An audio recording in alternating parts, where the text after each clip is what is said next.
Imaginen un lugar donde entre Rusia y Estados Unidos hay apenas 2,5 millas de agua, donde en una isla es de día y en la otra ya es mañana, donde en un solo instante se puede cruzar no solo la frontera de dos países, sino también la línea del tiempo, el estrecho de Bering, dos diminutos puntos en el mapa, y dos imperios que durante siglos se han observado a través del hielo. Ahora, precisamente aquí, podría celebrarse un encuentro capaz de cambiar el clima político del planeta. ¿Por qué esta frontera se ha convertido en un símbolo? ¿Qué secretos guardan sus costas? Quédense hasta el final y descubrirán una historia que se ha mantenido oculta durante décadas.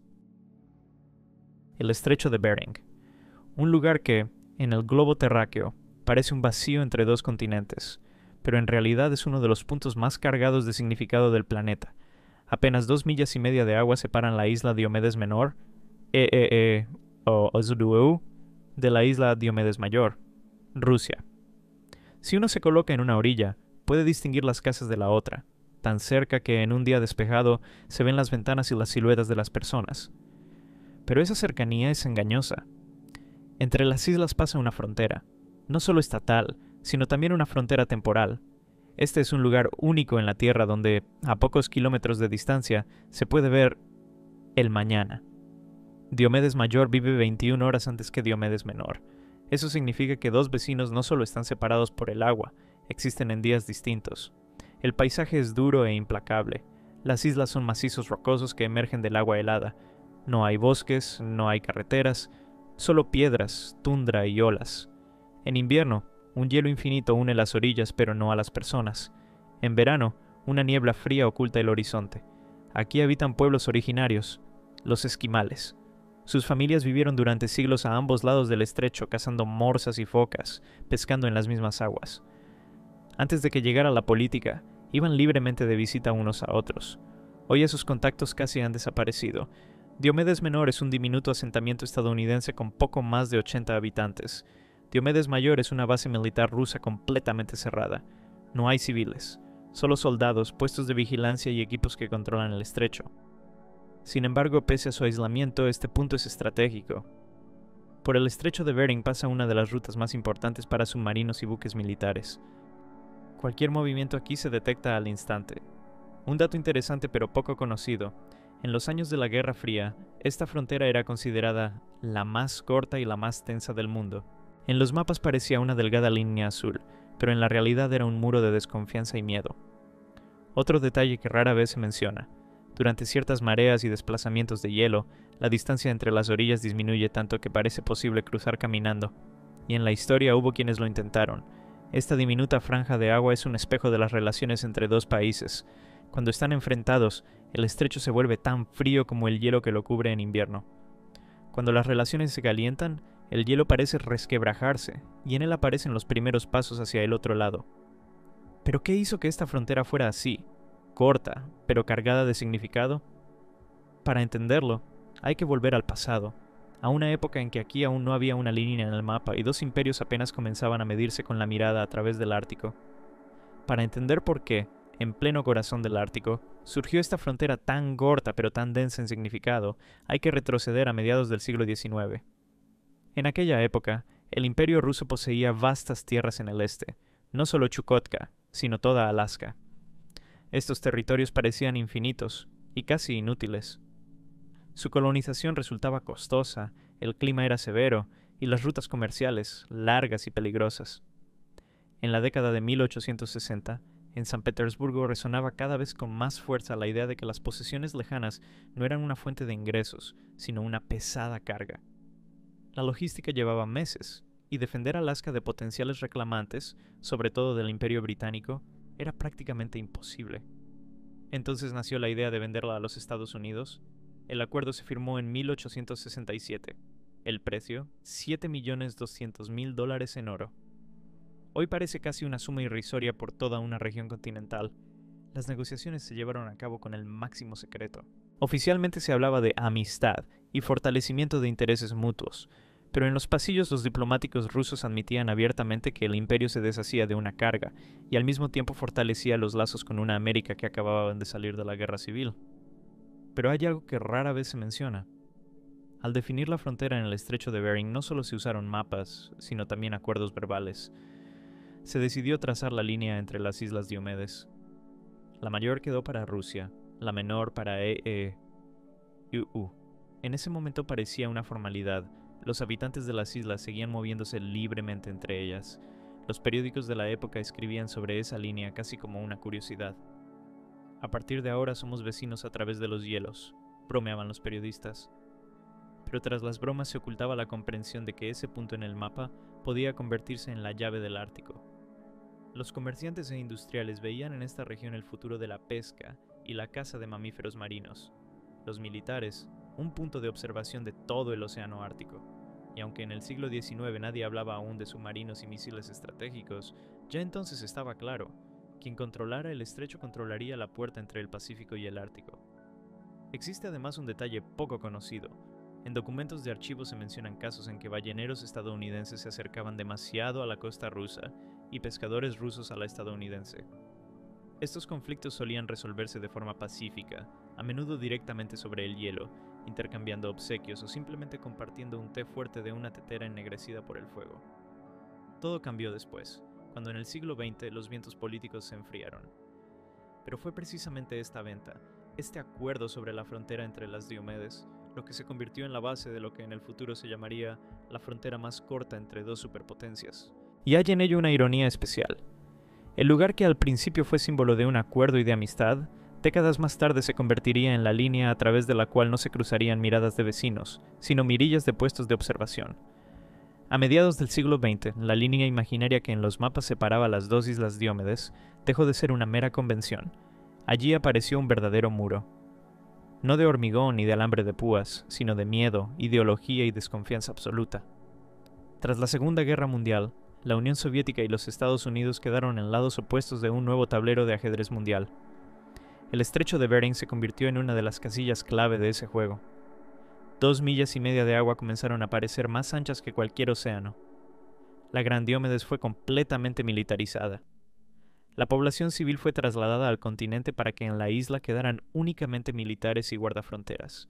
Se construyeron barracones, puestos de observación, helipuertos. Allí se hacía guardia a las 24 horas. Cada movimiento en el estrecho se registraba en los cuadernos. Cada silueta en la niebla era examinada con prismáticos. En la pequeña Diomedes la vida transcurría de otro modo. Era una tranquila aldea estadounidense habitada sobre todo por esquimales, pero sus tejados y ventanas se convirtieron en puntos de observación naturales para los militares de EEUU. En ocasiones, soldados y oficiales se detenían allí de paso hacia sus bases en Alaska, dejando tras de sí una sensación extraña, un lugar aparentemente pacífico, pero sobre el que siempre pendía la sombra de la gran política. El invierno tenía una importancia especial. Cuando el hielo cubría el estrecho, surgía la tentación física de cruzar al otro lado. Y hubo casos así. En los archivos figuran los nombres de quienes huyeron de la URSS huyeron a pie sobre el hielo. Entre ellos había cazadores, marineros e incluso un guardafronteras que, según rumores, se había puesto previamente de acuerdo con habitantes de la pequeña Diomedes para que lo acogieran. También hubo historias a la inversa, estadounidenses que decidieron tentar a la suerte y pasar a la orilla soviética. Pero la mayoría de esas travesías terminaban en tragedia. El Ártico no perdona errores. El hielo podía resquebrajarse, la niebla ocultar la costa y el frío paralizar manos y pies en cuestión de minutos. A los que eran detenidos les esperaban interrogatorios, campos o cárceles. En los mapas, este tramo de frontera no era más que una fina línea, pero en la mente de políticos y militares era un frente. Un lugar donde dos mundos se miraban cara a cara. Incluso el aire parecía cargado de tensión. Leyendas sobre puestos de espionaje y dispositivos secretos instalados en las islas corrían de boca en boca. Algunas se confirmaron después cuando al desclasificar documentos quedó claro que en las Diomedes funcionaba equipo capaz de interceptar señales de radio y rastrear el movimiento de buques a decenas de millas a la redonda. Y aún así, pese a la enemistad helada, el estrecho seguía siendo un lugar de extraña atracción. La gente a ambos lados sabía que, en algún lugar, más allá del hielo y el agua, había pescadores, familias y niños como ellos. Pero la política no permitía que se encontraran. Era una época en la que las dos islas se convirtieron en símbolo de todo el mundo, cercanas y al mismo tiempo inalcanzables. Y mientras los hielos guardaban silencio, nadie podía imaginar que algún día allí mismo se tendería un puente de la amistad. A finales de la década de los 80, el hielo que aprisionaba no solo el estrecho, sino también las relaciones entre las dos superpotencias, empezó a resquebrajarse. Con la llegada de la política de la perestroika, la Unión Soviética comenzó a abrir cautelosamente las puertas al diálogo, y fue precisamente en estas dos diminutas islas donde ocurrió algo que entonces parecía imposible. Los habitantes de la pequeña Diomedes y los antiguos residentes de la gran Diomedes, reubicados en el interior de Chukotka, habían vivido separados durante décadas. Familiares y amigos estaban divididos por una línea política, y aun en días despejados, solo podían mirarse a través del estrecho sin derecho a reunirse. Pero en 1988 todo cambió. La iniciativa vino de la propia gente. Líderes esquimales propusieron a las autoridades celebrar un encuentro sobre el hielo, un intercambio simbólico de visitas entre los habitantes de ambos lados. Ese año el invierno fue riguroso, el estrecho se congeló por completo y se podía cruzar a pie. La imagen de aquel día permanece viva en la memoria de los testigos. Desde ambos lados, grupos de personas avanzaban hacia el centro del estrecho, con parcas, gorros de piel, banderas y obsequios. Era como una reunión familiar pospuesta durante décadas. Sobre el hielo se levantaban mesas improvisadas, cubiertas con pieles de reno, figurillas talladas, pan, sal y pescado recién capturado. Los estadounidenses llevaron café, chocolate y artículos domésticos escasos, entonces en la URSS. Los esquimales soviéticos, a cambio, regalaron adornos tradicionales de hueso, manoplas de piel, e incluso hubo quien entregó juguetes artesanales para los niños. Reían, se abrazaban, intercambiaban fotografías, algunos lloraban. Para muchos era el primer encuentro con sus parientes en más de 20 años. No se oyeron consignas políticas. Todo era demasiado personal, pero la imagen que llegó a los periódicos y a la televisión se convirtió en un potente símbolo. En el mundo lo llamaron el Puente de la Amistad. Políticos en Washington y Moscú comentaron el acto con cauteloso optimismo. Los periodistas escribieron que por un día el estrecho de Bering dejó de ser una fría línea de frente. Y aún así, pese a la luminosidad de ese momento, estaba claro que el hielo no se derretiría de inmediato. Tras el encuentro, ambos lados volvieron a su rutina. La Gran Diomedes siguió siendo una base militar, la pequeña, una comunidad cerrada. El acceso de forasteros continuó siendo posible solo con permisos especiales, pero aquel día dejó huella. Para quienes estuvieron sobre el hielo y miraron a los ojos de su vecino al otro lado del estrecho, quedó claro que una frontera no siempre es un muro, a veces es un puente que se puede construir si se da el paso. Ese instante de esperanza fue tan breve como un verano ártico. Pronto el mundo volvió a sumirse en la desconfianza habitual, y el estrecho se llenó de nuevo de rumores sobre espionaje y preparativos militares. Pero el recuerdo de aquel día permaneció. Y serán precisamente esos recuerdos a los que recurran los políticos del futuro cuando vuelvan a hablar de encuentros sobre el hielo. Los años 90 trajeron esperanza, pero no la consolidaron. Tras la disolución de la Unión Soviética, parecía que la frontera en el estrecho de Bering dejaría poco a poco de ser un símbolo de división. A comienzos de la década de 2000, incluso se discutieron proyectos de pesca conjunta y expediciones científicas, pero todo quedó en el papel. El mundo volvió a cambiar. Las relaciones políticas entre Rusia y los Estados Unidos comenzaron a enfriarse rápidamente. Sanciones, escándalos diplomáticos, acusaciones de ciberataques e injerencia electoral.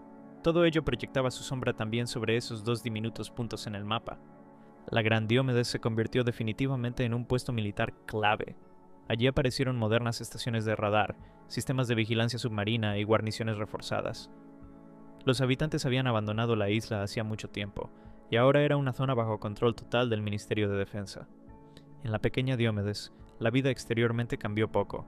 La misma aldea tranquila, las mismas casas de madera sobre pilotes, castigadas por el viento, pero en el cielo se ven cada vez más helicópteros de la Guardia Costera, y en el horizonte, patrulleras.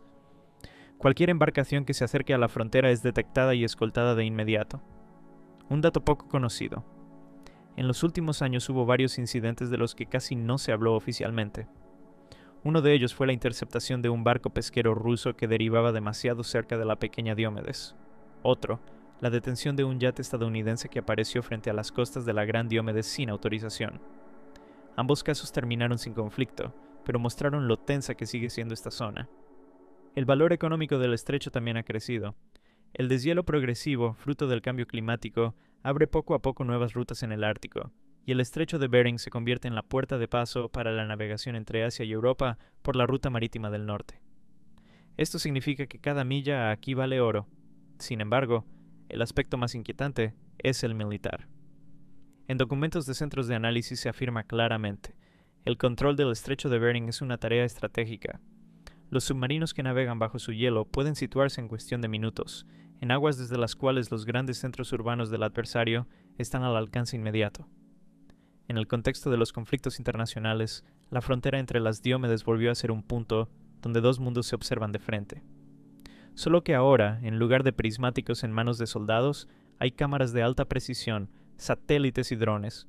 Y aún así, incluso en esta atmósfera de tensión, la memoria del puente de la amistad no ha desaparecido. En la pequeña Diomedes, los ancianos todavía cuentan a los niños aquel día en que el hielo no fue una barrera, sino un camino. En la gran Diomedes sirven soldados que han oído a sus oficiales decir: algún día volveremos a encontrarnos aquí sin armas. Pero por ahora son solo palabras. Y si a finales de los años 80 la reunión sobre el hielo se convirtió en símbolo de deshielo, a comienzos del siglo XXI, esa misma franja de agua simboliza con más frecuencia el frío que puede regresar en cualquier momento. El inicio de 2025 fue agitado. El mundo estaba cansado de crisis prolongadas, guerras comerciales y conflictos que estallaban en distintos puntos del planeta. Y de pronto, desde Washington y Moscú, llegó un anuncio inesperado. Donald Trump y Vladimir Putin habían acordado una reunión personal en Alaska, cerca de la frontera en el estrecho de Bering. La elección del lugar parecía casi teatral. No en la Casa Blanca, no en el Kremlin, no en territorio neutral en Europa, sino precisamente aquí, donde dos superpotencias están separadas por solo 2,5 millas de agua, donde una isla vive en el día de hoy y la otra ya en el de mañana. Según fuentes cercanas a las negociaciones, la idea nació como un gesto simbólico. Si los líderes pueden mirarse a través del hielo y la niebla, como lo hacen los habitantes de la pequeña y la gran Diomedes, entonces hay una posibilidad de diálogo. Pero entre los analistas surgió de inmediato la pregunta: ¿será un paso sincero o solo una escena política bien ensayada?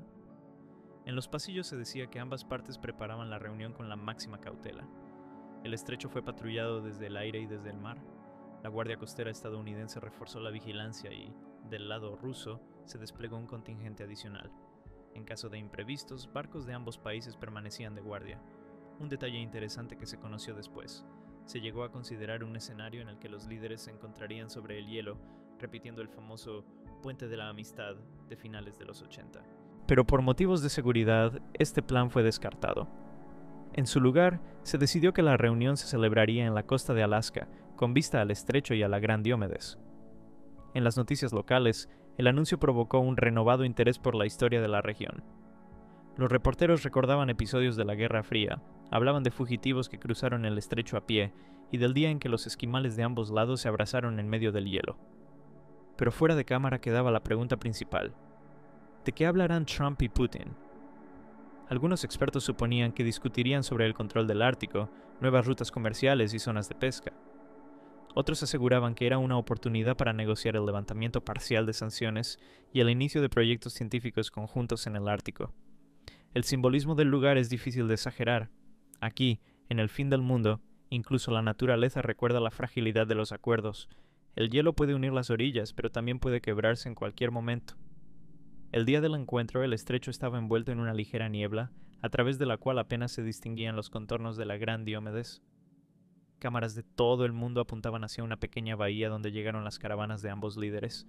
Los periodistas captaban cada movimiento, cada apretón de manos, cada pausa en el diálogo.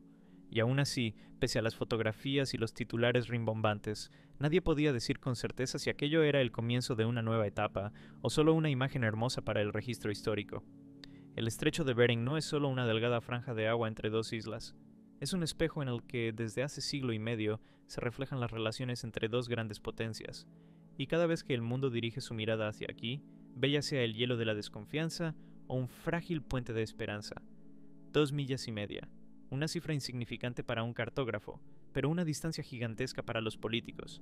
Aquí, la separación no se mide en kilómetros, sino en años de guerras frías, en décadas de aislamiento, en miles de historias de personas que alguna vez vivieron a ambos lados de esta línea. El encuentro entre Trump y Putin en Alaska en el año 2025 se convirtió en otro trazo de este lienzo. Para algunos fue la señal de que el hielo comenzaba a resquebrajarse de nuevo. Para otros, solo un espectáculo sobre el telón de fondo de las mismas contradicciones profundas. Pero algo es evidente. El mundo volvió a recordar que esta frontera existe y que tiene el poder de cambiar el curso de la historia. El simbolismo del lugar impresiona por su dualidad. Las Islas Diómedes son como dos hermanos separados por destinos distintos. Una vive en el silencio permanente de una base militar, la otra en el tranquilo ritmo de la vida de un pueblo. Una mira hacia el mañana, la otra permanece en el día de hoy. Pero ambas saben que, si el hielo las une, el encuentro será inevitable. En los archivos quedan fotografías de aquel puente de la amistad de finales de los años 80. En ellas, personas de pie sobre el hielo se abrazan, sonríen, intercambian regalos. Esas imágenes recuerdan que las fronteras son un invento artificial y que pueden ser temporales si existe el deseo de superarlas. Pero hoy, en lugar de sonrisas, en el horizonte se ven más a menudo las siluetas de barcos patrulleros y el destello metálico de torres militares. Los economistas hablan del creciente valor del estrecho en el contexto de la ruta marítima del norte. Los militares, de su papel estratégico. Los ecólogos, de lo rápido que cambia el clima en el Ártico y de cómo eso abrirá nuevas rutas. Todo ello son argumentos que se discutirán en los despachos. Pero existe también el factor humano, la memoria, las emociones, el deseo de borrar, aunque sea por un día, la línea en el mapa. Jasmine. ¿Qué ocurrirá después? ¿Se convertirá esta frontera en símbolo de un nuevo acercamiento o se transformará en otra línea congelada de conflicto?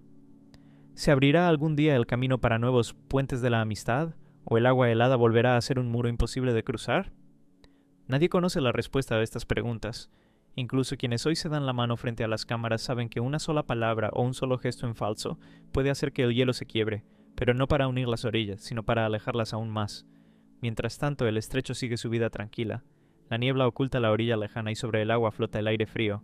Y tal vez, en algún lugar allí, sobre la línea que no se ve pero todos sienten, ya se esté gestando el próximo paso capaz de cambiar no solo este mapa, sino el mundo.